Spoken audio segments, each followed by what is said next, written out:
어제 제가 아주 본의 아니게 아주 험악한 말을 많이 해서 혹시 마음에 상처받으신 분 있으면 저를 용서해 주십시오. 오늘도 열심히 사시다가 오셨죠? 네, 대단히 감사합니다. 세 번째 날인데요. 오늘은 기독교 세계관의 적이라는 미신의 문제를 조금 다루도록 하겠습니다. 먼저 네, 고맙습니다. 예. 아마 어떤 부서가 되었든 간에 여러분이 가르치고 있는 학생들의 지금 현실이 어떤지를 한번 잠시 분석해보는 시간을 갖도록 하겠습니다. 아마 여러분이 더 잘 아시겠지만 제가 주로 중고등학생 이상 대학생 청년들을 분석해보니까요, 여러가지 좀 신앙에 문제가 있는 것 같습니다. 그걸 도표로 여기 지금 좀 그려보겠습니다. 여러분 그 교환에도 있죠, 그죠? 여기에 우리 기독교 신앙을 크게 두 가지로 나누면요, 하나는 실체라 할 수 있어요. 이 실체는 예수님을 만난 체험과 성령의 은혜를 받은 체험과 또 내가 봉사의 희열과 기쁨 이런 걸 맛보는 경험과 체험입니다. 이해되시죠? 두 번째, 이 형식은 내가 그 예수님 만난 예수님 때문에 내가 교회도 봉사하고 헌금도 내고 순종도 하고 여러 가지 어떤 내가 예배도 드리고 하는 하나의 그 형식을 말합니다. 디모데 후서 3장에 보면 너희가 경건의 모양은 있으나 라고 하죠. 이 경건의 모양이란 말은 이 형식을 말합니다. 경건에 뭐가 없다고요? 경건의 능력이 없도다 하는데 그 능력은 이 실체를 말한다고 할 수 있습니다. 근데 보통 이 믿음의 제1세대들은 이 실체도 있고 형식도 참 좋아요. 대부분 다 그렇습니다. 한번 여기 손 한번 들어볼까요? 자기가 믿음의 제1세대이고 자기 집에서 자기가 처음 믿으신 분, 네, 한 분, 두 분, 세 분, 네 분, 다섯, 여섯, 일곱, 여덟, 아홉, 열, 11분. 예, 굉장히 많으시네요. 예, 역시 이 1세대들이 믿음이 아주 좋죠. 뜨겁고, 그 다음에 아주 형식도 좋습니다. 형식도 아주 좋아요. 맞습니까? 예, 대답이 1세대들은 가만히 계세요. 2세대들이 한번 대답해 주세요. 맞습니까? 오, 예, 2세대한테 인정을 받으시는군요. 좋습니다. 그런데 문제는 이제부터입니다. 믿음의 2세대가 되면은 어떤지 한번 볼까요? 믿음의 2세대가 되면 혹시 먼저 한번 들어봅시다. 믿음의 자기가 2세대, 어른들이 믿으시고 여러분들이 믿으시는 분. 2세대, 3세대 손 들지 마세요. 2세대 하나, 둘, 셋, 넷, 다섯, 여섯, 일곱, 여덟, 아홉, 열, 열하나. 예, 한 비슷한 숫자네. 믿음의 1세대와 2세대가 아주 비슷한 숫자, 아주 좋습니다. 그런데 믿음의 2세대에게 나타나는 특징 중에 하나가 어떤 건가면요, 이 두 개 중에 한 개를 놓쳐버리고 하나만 가지고 있는 경우가 굉장히 많아요. 어느 걸 놓칠까요? 어느 걸 먼저 놓칠까요? 만약에 놓친다면? 예? 예, 잘 보셨어요. 실체는 없고 뭐만 있어요? 형식만 있어요. 형식만. 저도 그랬습니다. 저도 우리 아버님이 장모님이고 권사님이셨는데 저는 주일학교 선생님도 하고 성가대 대원도 하고 그랬는데 저는 예수님 안 믿었어요. 예수님 내 마음이 없었어요. 저는 우리 아버지 어머니 안 보실 때는 술도 마시고 담배도 피우고 못된 짓 했어요. 저는 형식은 그래도 괜찮았어요. 성가대도 했습니다. 주일학교 선생님도 했습니다. 뭘 가르쳤는지 모르겠어요. 내가 선생님 됐어요. 그런데 제 마음속에 예수님이 없었어요. 이게 믿음의 2세대에게 나타나는 현상 중에 하나인 것 같아요. 수많은 청년들이 지금 그렇습니다. 저희 그 공동체에 찾아오는 청년들 중에는 예수님을 버린 지가 13년이 됐는데 자기 대학부 회장이 돼요. 13년 전에 버렸는데 지금 자기 대학부 회장하고 있대요. 이런 친구들 얼마나 많은지 몰라요. 이것이 우리 지금 한국교회 제일 위기 중에 하나입니다. 그런데 문제는 3대, 4대 갈수록 더 심각합니다. 이제. 혹시 여기 한번 봅시다. 이제 3대 있으시겠죠? 한번 손 들어 보십시오. 3대. 믿음의 3대. 예, 한 분, 두 분, 세 분, 네 분, 다섯, 여섯. 와, 3대째요? 와, 것도 아깝습니다. 이분들은 차로 모시고 오고 차로 데리고 갖다 주기. 예? 이 3대가 아직도 예수를 믿는다면 이 보통 은혜가 아니고 이 기적 중에 기적이에요. 그렇게 생각 안 하세요? 예? 혹시 이 믿음에 4대가 계신 사람들 봐요. 오, 이 4대가 계세요. 한 분, 두 분, 두 사람밖에 없습니까? 5대에 계십니까? 5대는 아직 5대 여기 있네. 예, 여기 4대, 5대 이 사람들은 박물관에 집어넣으면 어떡하지? 완전히 이 사람들은 아멘 그 캡슐을 하나 만들어가지고 영구히 보존을 해야 되는 사람, 영구히 보존을. 5대가 되도록 예수님을 아직도 믿고 있다. 그냥 기적 중에 기적입니다.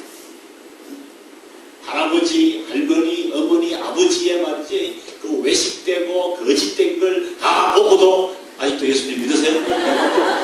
아, 대단하시네. 제가 보니까 문제 실체도 없고 또 뭐도 없어요? 형식도. 왜 더 이상 교회 다녀요? 교회 안 다닙니다. 그 돈이 있으면 다른데 뭐 여행이나 갈까? 그 시간이 있으면 놀러나 가지 뭐 때문에 그 시간에 교회 가나? 그런 친구들 많이 봤죠. 여기도 보니까요. 1대가 제일 많고 2대 갈수록 줄고 3대 갈수록 줄고 4대, 5대 줄 이유도 바로 그겁니다. 대단히 죄송하지만 여러분의 그 제자들 말고 혹시 여러분 가족들이나 한번 여러분의 자식들을 한번 생각해 보세요. 어디에 문제가 있는가? 지금 우리 주일학교에 최저의 위기는 바로 여기 있지 않나 이런 생각이 듭니다. 이것을 빨리 막지 않으면은 우리 교회가 소망이 없는 것 같아요. 지금 전국 교회에 중고등부가 제일 어렵습니다. 그 이유 아시죠? 고등부가 더 어려운 이유 아시죠? 입시대가. 그 다음에 중등부, 그 다음에 초등부, 유년부, 다 어렵습니다. 그런데 그 이유가 바로 이 믿음의 붕괴 현상이 세대를 더할수록 일어나고 있는데 그 이유는 디모데후서에 있는 말씀처럼 너희가 경건의 모양은 가지고 있으나 뭐가 없다고요? 경건의 능력을 부인하는 자로다. 그래서 바울 사도의 말이 뭔가 너희는 이 같은 자들로부터 돌아서라 이렇게 말합니다. 우리 선생님들이 해야 될 일은 바로 그겁니다. 그래서 우리가 아이들을 가르친다면 이 마치 400m 계주 경기라고 생각하십시오. 400m 계주 경기를 하는데 계주를 할 때는 어떻게 해요? 바톤이 있지 않습니까? 바톤을 내가 들고 내가 뜁니다. 100m를 뜁니다. 100m를 열심히 뛰고 그 다음에 뒤에 오는 자식들과 뒤에 오는 후배들에게 그 바톤을 넘겨줘야 돼요. 내가 열심히 뛰었다. 그걸로 안 되잖아요. 그죠? 그 바톤을 넘겨줘서 그 바톤을 쥔 후배와 제자들이 또 달려야 됩니다. 또 100m를 달리고 그 바톤을 또 넘겨줘야 되는 거예요. 이 집은 지금 5번이나 그지? 넘겨준 거예요. 6번째 가는 걸까? 6번째 넘기는 게 아마 첫 번째보다 5번까지 오는 것보다 더 힘들지 몰라요. 왜? 세대가 지금 더 달아있기 때문에. 그래서 이 400m 경주라고 생각하시고요. 저는 4대가 예수님 잘 믿는 가정 정말 복받은 가정에서 그죠? 그런 꿈을 꾸시기를 바랍니다. 자자손손 대대로. 저는 어떤 목사님 만났는데 영국에서 어떤 목사님 만났는데 자기는 12대 목사가 지금 12대째예요. 와, 제가 그래서 너 평생 놀아도 너는 네 할 일 다 했다 그랬어요. 12대째 목사님. 저는 이것이 참 힘든 게 아닌가 생각하고요. 우리 교육의 위기가 여기 있다고 봅니다. 근데 이제 제가 봤을 때 저는 이제 주로 이 젊은이들 많이 가르치는데 여기 있는 이 청년들 보면 이 청년들 중에는 이제 이러다가 말이죠. 의심에 빠지는 청년들이 있습니다. 여기 저 본인이 오셨네. 여기 사진에 있는 본인이 오셨네. 이름이 뭐더라? 재현이가 지난 그 겨울 저희 라브리 세계관 학교에 와서 공부한 학생이 영남대학교 경제학과 다니는 학생이 제 조카입니다. 조카를 자랑을 많이 해요. 어떻게 오늘 혼자 왔네, 그죠? 또 온다고? 오, 그래요. 다리 쭉 벌리고 있는 이 학생이 조금 있다가 온답니다.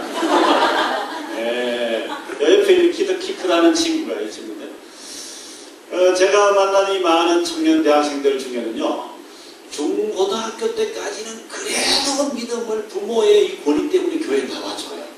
근데 이제 머리가 굵어지면 고2, 고3 때부터는 어때요? 반동이, 반란이 일어납니다. 그러다가 대학교 들어가면 이제 지 맘대로 하려고 해요.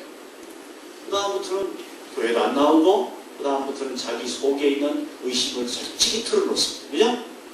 그 중에 어떤 한 청년, 이런 청년이 있었어요. 저희 라브리 찾아온 청년인데, 대학부 회장을 하고 있었는데, 아버지에게 이런 말 했다. 아버지, 제가 도저히 이런 상태로는 제가 교회를 못 다니겠습니다. 저에게 한 달 정도만 교회를 안 나올 수 있도록 허가해 주십시오. 허락해 주세요. 그래서 아버지가 처음엔, 야, 너 안 나오면 어떻게 되는 거 알지? 너 안 돼, 임마. 근데 아버지, 그게 아니고요. 제가 도저히 더 이상 다닐 수가 없습니다. 사정이 이렇습니다. 왜? 성경이 안 믿어집니다. 성경이 안 믿어집니다. 그래서 사태가 심각한지라 아버지가 한 달을 허락해 줬어요. 여러분, 그 아버지가 누구신지 아세요? 아버지 한 달 허락하면 교회가 어떻게 되는지 아세요? 그냥 대학부 회장님이 안 나온다 이게 아니고 목사님의 아들이 안 나온다 이게 됩니다. 그리고 목사님이 아들이 안 나온다 정도가 아니라 목사님 아들이 뭐라고요?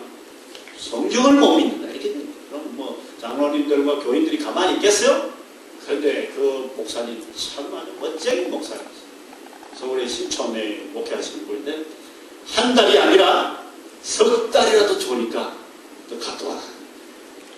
처음에 왔는데 보니까 이 친구 여러 사람을 만났더라. 너 누구 만나고 왔나 그랬더니 예, 제가요 이 성경이 안 믿겨져가지고요 제가 어떤 분한테 상담을 했더니 그분이 딱 이러시대요. 첫 마디가 너 요즘 기도 얼마나 하나? 그래서 기도 못합니다. 10분도 못하면 뭐 내가 별로 못합니다. 많이 할 때 30분 합니다. 30분밖에 안 하니까 나 그런 의심이 생기죠.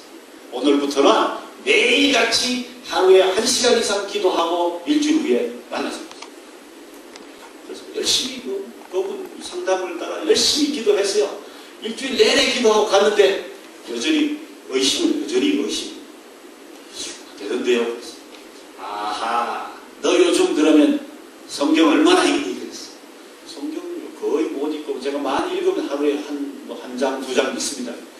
그러니까 그 모양이지. 이걸 무슨 법이라 그런지 아세요? 이게 우리 그 목사들이 주로 쓰는 말인데 이걸 투망법이라 합니다. 투망법이라는 건 무슨 말인지 알아요? 고기 잡을 때 이렇게 거물을 휙 던지면은 뭐든지 다 걸리는 게 있는데 그 투망이 뭔가 기도 얼마나 하노? 두 번째 또 뭐예요? 성경 얼마나 읽노? 이 두 가지 딱 던지면 안 걸리는 사람 한 사람도 없습니다. 무슨 말인지 아세요? 거의 대부분 다 걸리는데 근데 얘는 일주일 동안 또 석 장이 아니라 10장씩 성경을 읽어도 여전히 의심이 안 돼요. 왜? 의심이 뭔가면 성경에 나오는 모든 이적 기사와 기적을 하나도 믿을 수가 없다. 못 믿겠다. 못 믿겠다. 그 다음에 또 세 번째 한 건 뭔가 하면 뭐 별의별 걸 다 했습니다. 그 전도 얼마나 하나? 전도를 안 하니까 그렇지. 뭐 온갖 다 했는데 안 돼가지고 이제 그 저희 라브리까지 왔는데 이 친구의 문제는 뭘까요? 이 친구의 문제는 기도 많이 하느냐 안 하느냐 그것도 아니고 물론 기도 중요하죠. 기도 안 하면 훨씬 듭니다. 성경 안 읽는 것도 문제가 돼요.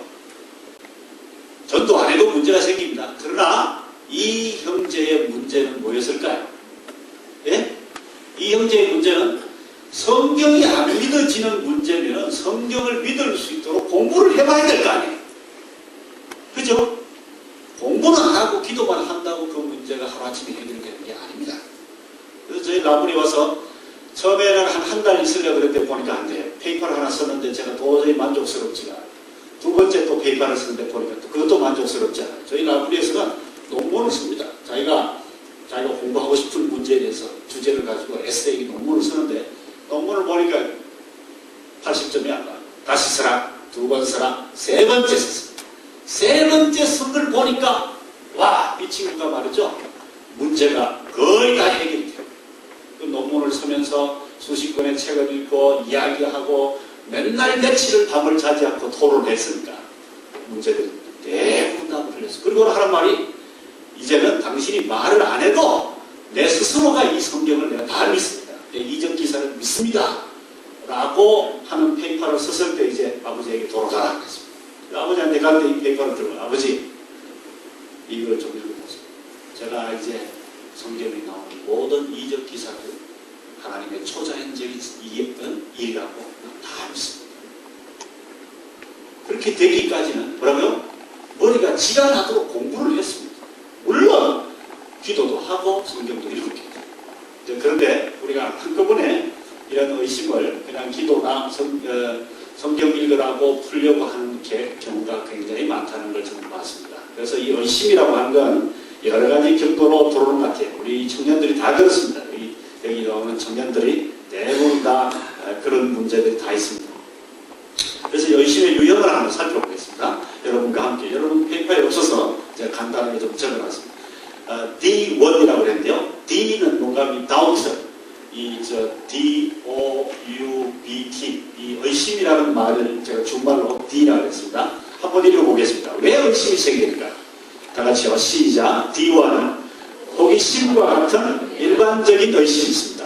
D2, 때로는 정직한 의심이 있습니다. D3, 한 번 빠지면 헤어나기 힘든 불신앙적인 의심이 있습니다. D4, 절제되지 않은 감정에서 나오는 의심이 있습니다. D5, 세계관적인 혼돈에 빠진 합리적인 의심이 있습니다. 아까 제가 도왔던 그 남자 형제는 이 D5에 속하는데 D6입니다. 결국 아무것도 알 수 없다는 불가지론적인 의심이 있습니다. 이건 아주 진짜 골치 아픈 친구. 제일 골치 아픈 친구. 불가지론이란 말은 무슨 말인가 하면 아무리 공부해도 나는 알 수가 없다는 그런 회의주의자예요. 이 친구는 공부 아무리 해도 자기는 절대로 믿지 않습니다. 공부만 했지 절대로 믿지 않는 그런 거죠. 자, 한번 봅시다. 그 다음에 마지막 D7인가요? 다 같이요. 머뭇거리고 헌신되지 않은 삶에서 나태한 의심이 있습니다. 성경에 나오는 의심들을 분석해보면 의심이 똑같은 게 아니라 이런 의심이 여러 개가 있어요. 여러 가지 종류가 있는데 가만히 보면요. 의심이 이게 어떤 건가 하면요. 불신앙적인 의심은 저기 보니까 세 번째 저기 불신앙적인 의심이 있잖아요. 그리고 대부분 나머지 의심들은요. 불신앙적인 의심이 아니라 어떤 면에서 우리 청년 대학생 혹은 학생들이 한 번씩 다 겪는 그런 의심입니다. 예를 들어서 의심의 정체가 뭔가 이겁니다. 여기 어떤 학생이 있습니다. 고등학생, 중학생, 초등학생도 요즘 그런 의심이 걸리는데 이 의심하는 이 의심자 혹은 의심자 이 학생이 불신앙에 빠진 건 아닙니다. 대부분은. 불신은 여기 있습니다. 신앙을 가진 것도 아니에요. 믿는 것도 아닙니다. 어떤 상태인가 하면 왔다 갔다 하는 상태를 의심한다 그럽니다. 성경에서. 그래서 이 의심자라는 말은 두 마음을 가지고 있다는 그런 뜻이에요. 두 마음을 가지고 있다. 그래서 영어로 two minds. 두 마음을 가지고 왔다 갔다 합니다. 연애를 하다가 데이트하다가 의심에 들었다는 건 뭐예요? 이 사람을 믿을까 말까 따라갈까 말까 하듯이 의심에 빠졌다는 건 뭐예요?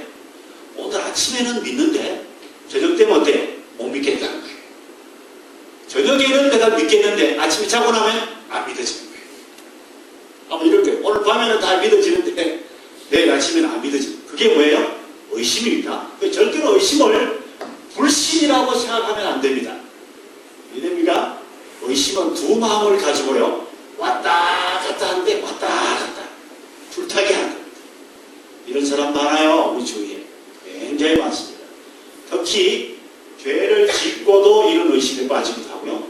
또 때로는 여러 가지 그 의심이 왜 드느냐 하는 문제 여러 가지 그 이유가 있는데 여기 아까 제가 말씀드린 대로 이런 여러 가지 이유로 의심에 빠집니다. 그래서 저는 이런 의심에 빠진 학생 청년들을 이렇게 만나면서 이 학생들이 왜 이렇게 의심에 빠질까? 그 중에서 오늘 이 많은 것 중에서 저는 오늘 5번째 이 문제를 좀 다루려고 합니다. 세계관적인 혼돈에 빠진 합리적인 의심. 이것이 지금 고등학생 대학생, 청년, 어른들에게 이게 가장 많은 문제이기 때문에 제가 이 문제를 좀 다루겠습니다. 저는 이 의심에 빠진 이 세계관적인 문제들을 미신이다 이렇게 말합니다. 미신에 빠졌다 이렇게 말하는데 우리나라 미신 천국이잖아요, 그죠? 이사할 때도 미신, 결혼할 때도 미신, 입시 미신, 뭐 미신 참 많죠. 네? 미신이 얼마나 많은지 몰라요. 제가 어릴 때는 저희 어머니 예수님 믿으셨는데도 미신이 있으셨는지 문지방을 밟지 마라. 아침에 일어나서 문지방을 밟지 마라. 온갖 종류 이런 게 다 있는 것 같아요. 그죠? 뭐 아침 일찍 누구 집에 가지 마라. 뭐 기분 나쁘다. 뭐 하지 마라. 이런 미신인데 이 미신의 정체는 뭔가요? 일시적인 심리 안정과 이성적 마비 정세를 가져옵니다. 그래서 저는 오늘 5가지 미신을 좀 공부를 해보겠습니다. 자, 객관주의, 성경주의, 혼합주의, 조화주의, 영성주의 이 5가지를 공부하고 있는데요. 첫째, 객관주의입니다. 이 객관주의라는 건 뭔가 이겁니다. 성경은 성경이고 학문은 학문이다. 공부는 공부다. 성경은 성경이고 공부는 공부다. 그래서 학문과 이 종교를 분리하고 인식에서 개인적 경험을 제거해버립니다. 그래서 오직 이성과 경험을 통해서 검증된 지식만을 믿겠다. 이게 누가 이런 소리 할까요? 아주 똑똑한 사람들. 우리 학생들. 아주 똑똑한 고등학생, 중학생부터 제가 최근에 아주 어려운 질문을 하나 받았는데 중학생이 던진 질문인데 하나님 나라가 있습니까? 하나님 나라가 어제 우리 고등부 전사님도 그러셨죠, 그죠? 고등부 전사님 천국이 있느냐 하고 물었더니 있다고 믿는 학생이 5분의 1이 채 안 되더라. 어느 교회? 아멘교회였습니다. 이건 아멘교회뿐만 아니라 다 그렇습니다. 지금 뭐 여러 군데 있습니다. 뭐 대부분의 교회가 다 그렇습니다. 그런데 이거 왜 그런가면요, 엘리트 자기의 지금 머릿속에 이해가 안 되기 때문에 그렇습니다. 왜냐하면 신앙은 그냥 덮어놓고 믿는 거고 공부하는 건 이성적인 거예요. 그런데 이성적으로 따져봤을 때 기독교 신앙은 도저히 이해가 안 된다, 납득이 안 된다고 생각합니다. 그래서 이 2가지를 멋지게 이원론적으로 나눴습니다. 이것을 객관주의라 그러는데요.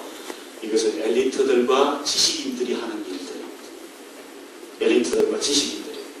그래서 머리가 굵어지면 질수록 이 아이의 마음속에 뭐가 자라는가면 성경은 성경이고 신앙은 신앙이야 라는 이 마음이 생기기 시작합니다. 그게 객관주의라고 하는 게 굉장히 무서운 거예요. 엄청 무서운 거예요.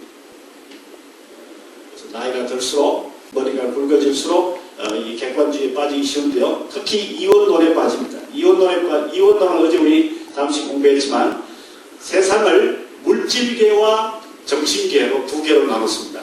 그리고는 여러 가지 잘못된 이원론적인 영성을 가지게 되는데요. 한번 읽어볼까요? 여기 뒤에서 보이십니까? 이원론적 영성의 결론 한번 읽어보겠습니다. 같이요. 시작. 세상을 성속으로 나눕니다. 그 다음에 세상을 던지고 영적으로 도피하기를 좋아하고요. 3번째, 육체를 정신의 감옥이라고 생각하여 미워합니다. 육체를 그래서 학대합니다. 육체를 아주 금욕을 하죠. 그 다음에요, 인간성을 무시합니다. 그 다음에 5번째, 이성을 신앙의 적으로 간주합니다. 생각하는 것은 이성은 이 신앙의 적이다. 그래서 공부하지 마라.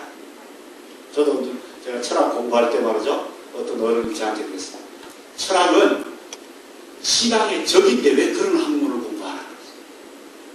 요즘 이것이 얼마나 신학에 필요한데 이건 적이라니요. 그랬더니 그것은 사탄의 학문이래요. 그래서 하지 말라.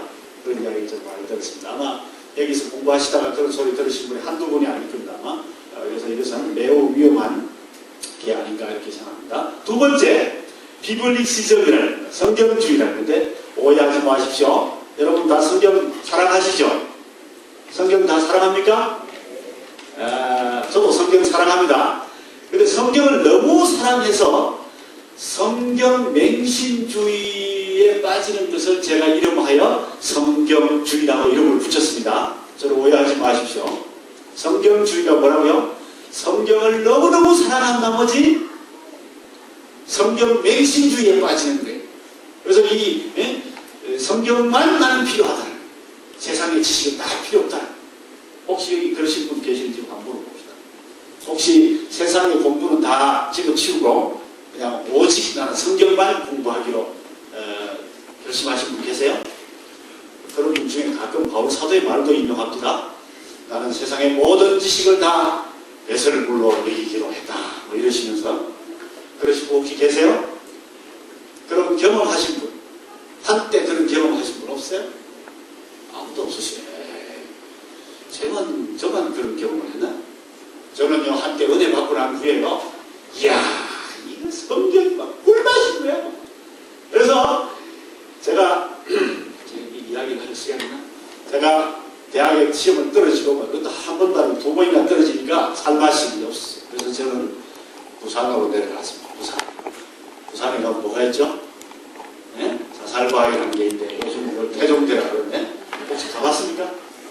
네? 가봤어요? 그것도 가보고도 살아 계시네요. 저랑 비슷한 것 같은데.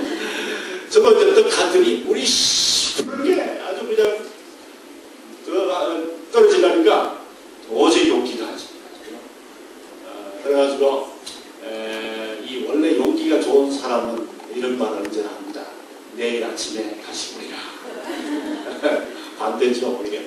그래가지고 이제 태종대 여관에 들어가가지고 하룻밤을 또 잤습니다. 내일 아침에 다시 오리라. 그리고 내일 아침에 오리라고 하는 사람 치고 무서운 사람 아무도 없습니다. 그래서 이제 내일 아침에 온다 그러고 이제 들어가 잤는데 밤에 자다가 저는 그 하나님의 음성을 들은 것 같아요. 생신지 꿈인지 제가 자다간지 말이죠. 벼락 같은 소리를 들었습니다. 인경아 부르는데 말이죠. 얼마나 컸던지 제가 자다가 그냥 벌떡 일어났습니다. 일어나가지고 딱 부러졌어. 그런데 내 목을 확 쥐고 말았어.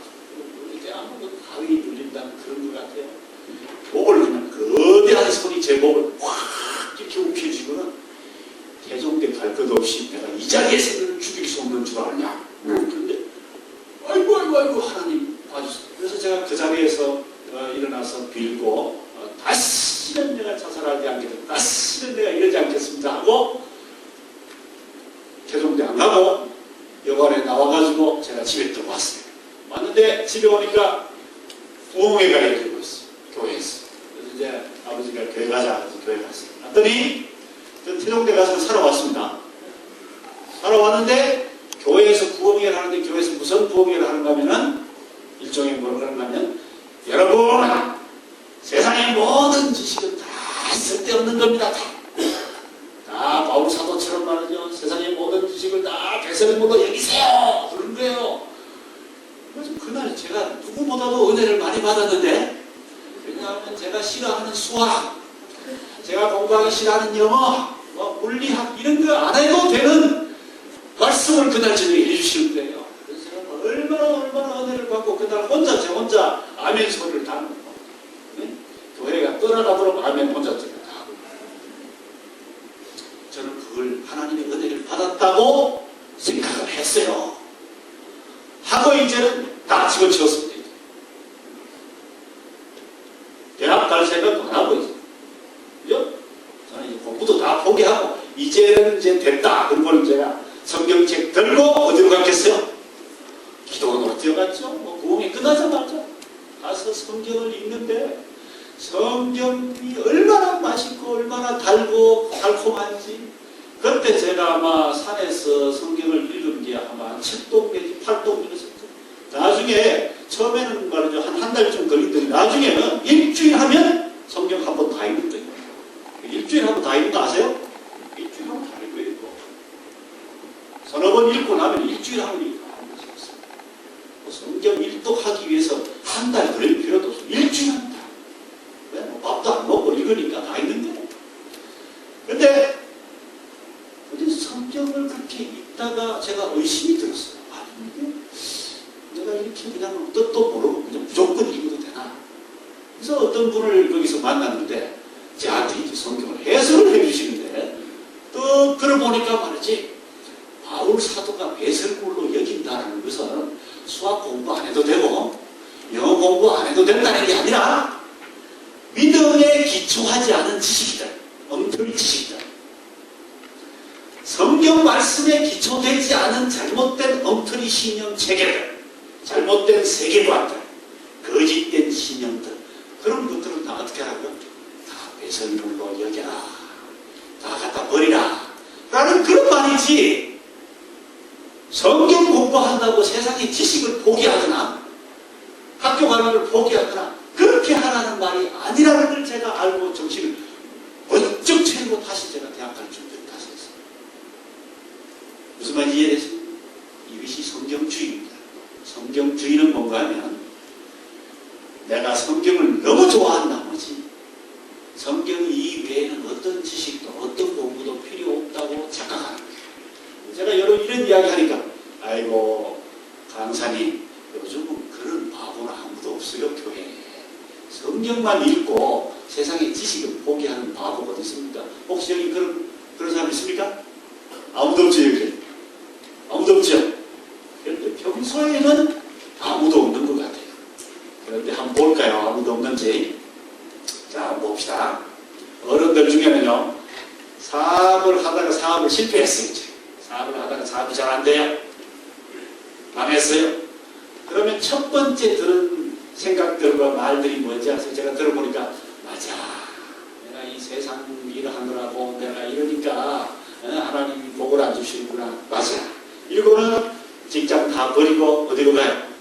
그냥 성경 공부하러 성경학교 가든지 직장 신학교 가든지 어떤 사람 말이지 못다에 서서 성경만 읽으러 가는 거예요. 저는 그런 사람 많이 봤습니다. 그 다음에 신학교에 또 들어가 보니까 어떤 사람이 있어요. 네? 신학교에 들어가니까 연애하다가 실패하고 애인이 뭐 도망가거나 또 결혼 생활이 잘 안 돼가지고 문제가 생겨가지고 그래가지고 세상의 지식 다 집어치우고 그 다음에 신학 공부하러 온 사람들도 들어있더라고요. 이해됩니까? 그러니까 평소에는 성경주의 안 빠져요. 근데 언제 빠집니까?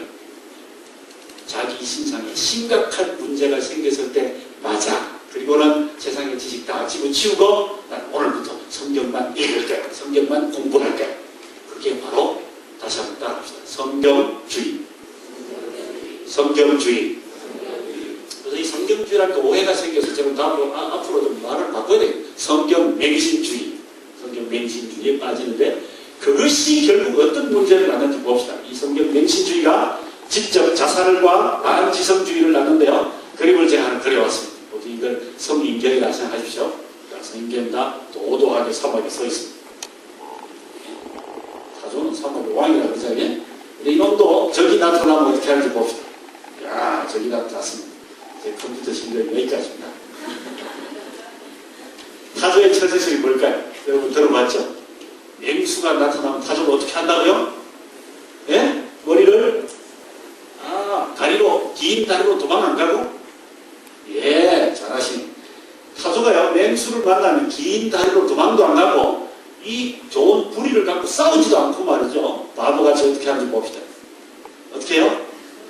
머리를 모래 속에 파묻어버린대요. 그러면 이 맹수가요, 아이고, 너도 사막의 왕이냐?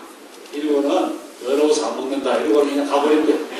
그러면, 맹수가 저기 사라지면은 그 다음에 머리를 딱 들고 하는 말이 나보다 잘난 놈이 있으면 나와봐. 사막의 왕이야. 이게 타조래요. 그래서 아마 제가 그렇게 살았지 않나 싶은데 성경주의자들은 종종 그럴 수 있습니다. 난 세상의 공부 그런 지시하기 안 해. 이러면서 자기 성경만 공부한다 그래요. 근데 자칫하면 그런 교만에 빠질 수 있습니다. 그래서 성경주의의 폐해는 한번 다 같이 읽어봅시다. 시작. 물질계와 문화계가 타락하도록 방치합니다. 비기독교인들이 학문의 영역을 주도하도록 내버려둡니다. 세 번째는 기독교인들의 공부 방법이 불신자들과 똑같도록 만들어줍니다. 그래서 우리가 사는 이 세상에 보면요, 성경주의의 폐해가 한두 개가 아닙니다. 굉장히 많습니다. 자, 봅시다. 세 번째, 혼합주의입니다. 이건 좀 빨리 좀 지나가겠습니다. 혼합주의는 뭐든지 적당하게 섞으면 좋다는 거예요. 한국 교회 안에 들어오는 혼합주의 굉장히 많습니다. 초대의 교회 때는 신사참배가 있었고요. 70년대 민중신학, 8, 90년대 기독교 사회주의, 기복신학, 그 다음에 2000년대 요즘 교회 성장학이니 혹은 동성애 목사 이러면서 말이죠. 이 잘못된 혼합주의가 교회 안에 파고 들어오는 것 같아서 저는 굉장히 걱정을 하고 있습니다. 네 번째, 조화주의입니다. 이건 우리 한국 교회만 있는 것 같아요. 조화주의. 한국에는 여러 가지 종교들이 많이 들어옵니다. 들어오는데 어떤 종교가 들어오든지 간에 샤머니즘으로 다 녹이는 것 같아요. 예를 들어서 우리나라에 불교가 들어왔을 때도요, 이 정통 이 샤머니즘, 기복신앙으로 불교를 샤머니즘화한 것 같아요. 그래서 중국이나 인도에는 불교가 종교라기보다는 철학으로 인정받는 게 참 많습니다. 철학입니다. 그런데 우리나라에서는 아주 영적인 그런 종교로 이게 굳어졌는데 우리 샤머니즘의 세례를 받아서 그렇다고 그러잖아요. 유교도 그렇다고. 유교도 중국에도 없는 우리 유교가 우리나라의 성리학이라고 해서 태계 선생님 또 이 선생님 이렇게 유교가 샤머니즘적인 유교가 된 것 같아요. 그 다음에 물론 저는 이런 말씀 드리기 곤란하지만 우리 기독교도 일정한 그런 기복신앙적인 그런 세례를 받은 게 많지 않나라고 저는 생각합니다. 개인적으로. 한번 물어보겠습니다. 자주 제가 물어보는데 우리나라에 종교가 들어오면 이게 독해집니까? 순해집니까? 어떻게 되는 것 같아요? 예? 독해지는 것 같아요? 예, 잘 보셨습니다. 저는 우리나라의 종교가 들어와가지고 유순해지는 종교를 제가 잘 못 봤습니다. 대부분은 더 지독해집니다. 외국에 있는 선교 단체가 한국에 들어오면 훨씬 더 지독해진다는 말이 많습니다. 그건 왜냐하면요, 샤머니즘 때문에 그렇다고 생각해요. 샤머니즘이 어떤 겁니까? 샤머니즘 어떤 데요? 저 어머니가 예수님 믿기 전에 샤머니즘에 깊이 빠졌는데 보니까 새벽에 누구도 길러먹지 않은 우물에 물을 길러서 목욕 재개를 하시고 누구도 절하지 않은 나무에 가서 아니면 돌에 가서 절을 하시고 그것도 한 번도 아니고 수십 번이나 절을 하시고 그것도 하루에 한 번만 하는 게 아니라 2번, 3번 하시고 다시 말하면 이 정성과 사랑과 열정과 그죠? 이걸로 우리는 종교를 만들어가는 것 같아요. 이런 그 샤머니즘적인 기질이 우리나라에 어떤 종교가 들어와도 다 그렇게 만드는 게 아닌가라는 생각이 좀 있습니다. 그래서 우리나라에는 종교가 들어오면 좀 지독해지는 것 같아요.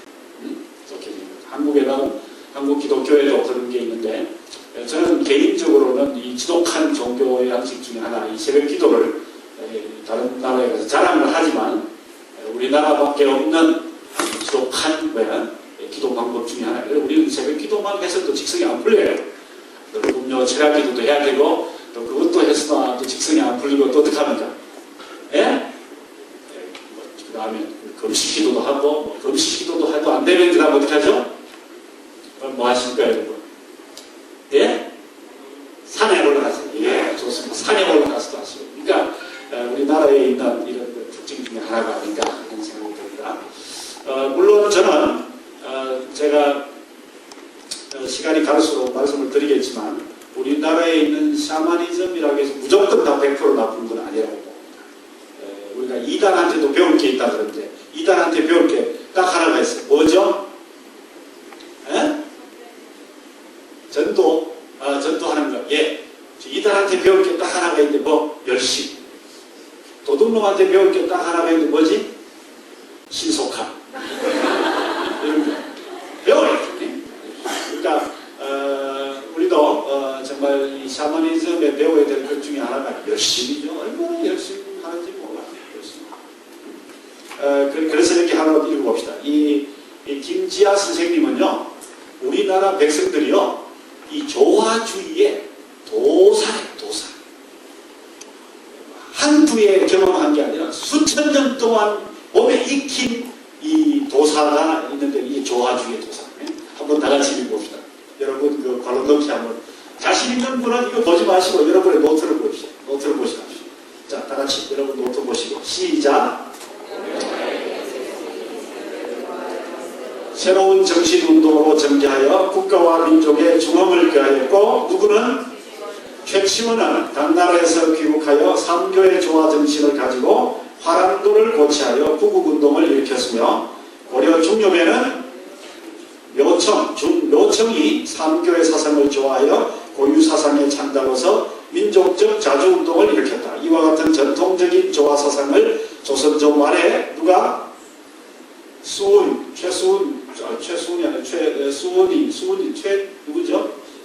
최재우가 개성하여 삼교의 사상을 종합적으로 조화하여 유럽의 천주교와 대결할 수 있는 새로운 철학과 종교를 수립하였다. 이제가 중요합니다. 마지막이 중요해요. 여러분 노트에 있습니까? 이제 우리는 여기에다가 기독교를 조화하여 우주적 세계관과 종교를 만들어야 합니다. 와, 제가 이 김지아 선생님 참 이분이 누굽니까? 한국에 둘도 없는 지식인이고 민주화 운동의 기수인데 말이죠. 젊을 때는 이 독재 시대는 말이죠. 천주교 영생까지 받았습니다. 그래서 예수님 얼마나 이야기를 많이 했지 뭐. 그러다가 민주화가 되고 난 후에 예수님 버리고 이제 뭐 당군을 믿자 뭐 이러고 있습니다. 이 사람.